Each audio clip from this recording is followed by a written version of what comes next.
Welcome to One World kung saan bida ang Pinoy. At ngayon, susubukan natin ang kaalaman ng mga estudyante pagdating sa Noli Me Tangere at El Filibusterismo. Kaya naman, tara na! Okay, pag nasagot mo yung tanong namin, 5 questions namin, meron kang prize. Sa first question, sino ang nagsulat ng Noli Me Tangere? Jose Rizal. Jose Rizal.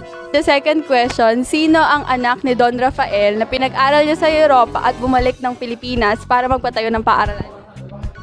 Crisostomo Ibarra. Ibarra. Ayun. Crisostomo Ibarra. For the third question, sino ang kaibigan ni Crisostomo Ibarra na tumulong sa kanyang tumakas sa mga Guardia Civil? Elias. Tumulong sa kanya makatakas sa... At di ko nakilala yun. Si Elias? Oo, si Elias nga. Wala. Yung mga pare. Last question, ano ang English ng Noli Me Tangere? May kinalaman siya sa paghawak. May kinalaman Sa paghawak. Touch me not. Touch me not. Sirit na? Sirit.